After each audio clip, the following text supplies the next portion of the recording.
Good afternoon and welcome back to Houston Real Estate Today, Houston's most informative hour. Great current real estate information, as in today, fresh. And we've been talking to Esther Cordova, who's a broker at Remax Integrity, and great guest with terrific information with both great tips for buyers and for sellers. And Esther was on the front cover again of our first anniversary issue of Real Estate Executive Magazine back in April of 2003 with Everybody Loves Esther was the name of the show. If you missed any part of that, too bad. No. You can go to our website at HoustonRealEstateToday.com and catch the whole interview on video as you can with all of my guests. And speaking about guests, my next guest is a good friend, Marco Rodriguez with Nuestra Casa International. They publish Nuestra Casa magazine in several markets, including Houston's premier Hispanic Real Estate for Sale magazine. He's a co-founder, along with Amy Cecil, of Nuestra Casa International and Spanish Real Estate magazine in print and online. And just a blessing to have him on the show. He's one of our strategic marketing partners with a full-page ad for the show in the magazine and also promoted on the front cover. Marco, mi amigo, ¿cómo está?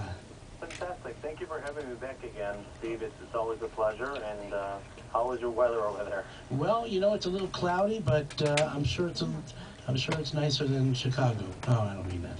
Absolutely. We just had snow, an inch and a half yesterday, and hopefully spring will come to Chicago sooner than later. Probably tomorrow. That'd be great. You're on the show for again for some good reasons. You are very knowledgeable about the Hispanic market, and I think there's a lot of misconceptions about who are the buyers and who are the sellers and affluence and where they come from. And so let's get right into it. Marco, how large is the Hispanic market, and in Houston, what percentage of the local real estate market does it represent? Well, as a whole, Steve, the Hispanic market continues to grow, and in the last 5 years, you've seen home ownership rates across the country reach almost 50%. More specifically, the gateway to the United States, obviously being specific states such as Texas, and specifically for the Houston market, there are 1.9 million, almost 2 million legal Hispanics that are going to purchase more homes in this market. And what I discuss, what is called a perfect storm, and this is where I think it's critical for those that are involved in the real estate industry to think about it in this terms. Income is rising, interest rates are at an all-time low, property prices are extremely affordable in Houston relative to any other market in the country, our buying power is increasing, and our demographics are increasing. So this is what I describe as a perfect storm, the perfect opportunity for this segment of the real estate market to continue its growth. In fact, NIREP, along with some other folks, the National Association of Hispanic Real Estate Professionals, estimates that some 2.2 million Hispanics will buy a home between now and 2010. Now, that if you do the math, that's almost $3 trillion in commissions, and I would think that would make folks wake up and really find a marketing plan that is going to allow them to capitalize on that opportunity. And we're talking about real estate professionals here, home builders, etc., as well as the general public, yes? Absolutely. Good. Well, tell me, how many legal Hispanics are there in the Houston area? The number that I quoted before in terms of the 1.9 million, almost 2 million, those are specifically the legal one. The data that we receive comes from the Pew Center, and the Pew Center receives that information from county records. So in terms of how many legal Hispanics are in Houston, you're floating between 1.9 and 2 million completely. And the reason why there's no complete accurate, because we're in between census at this time.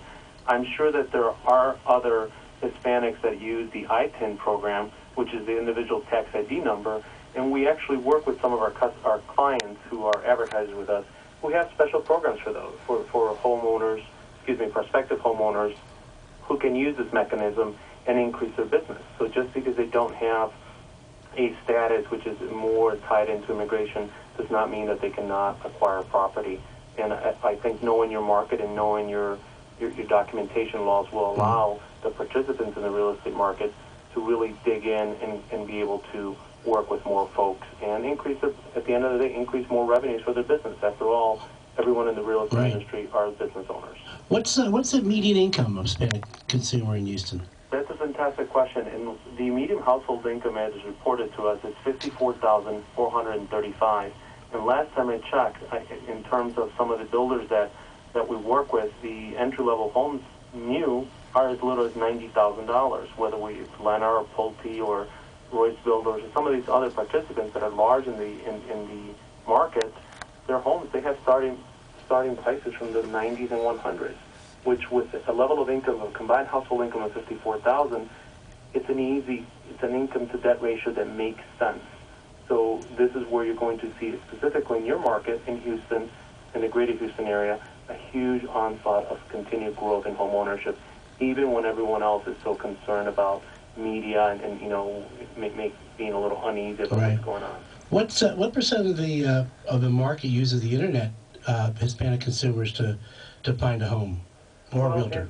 And realistically, that's right on point. Right now, the Cinovate and the Pew Center, along with Nielsen, have done a study that right now the use of the internet by the Hispanic consumer is about 56% online, and only 56. And the funny part about it is that of the 56% that are online, the majority of us are the average age of 16, which therefore they do not have the financial capacity nor the legal capacity to purchase these homes.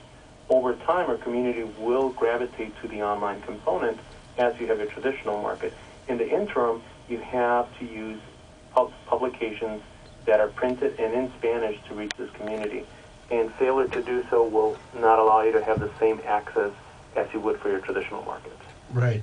Well, Mark, how can only Spanish-speaking agents work with these consumers? Absolutely not. I mean, that's one of the fallacies that people assume, and here's what I'd like to posit and provide you, is the following. We're 40% English dominant. So in other words, I'm not speaking to you in Spanish right now, and our community members out there can navigate a real estate transaction with you, but we prefer to be reached out in Spanish at first point of contact. In fact, it is more persuasive. It has been found that it's 4 times more persuasive when it's done in Spanish, and the recall and the retention is almost 30% higher when done in Spanish over English at the first point of contact. Thereafter, it becomes less and less relevant. Got it. Well, how can real estate people capture more of this growing section of the market? I hear a lot of real estate people say there's no business out there, and it seems to me that someone who either brings on a bilingual assistant or bilingual buyer's agent can take advantage of this growing market.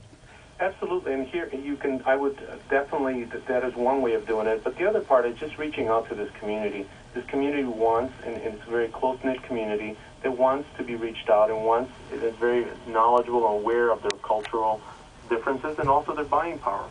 So, and I'll give you a perfect example. Esther's on the show. Let's assume she didn't speak Spanish, and she would have a listing in Cyprus, let's assume, and she markets in Nuestra Casa.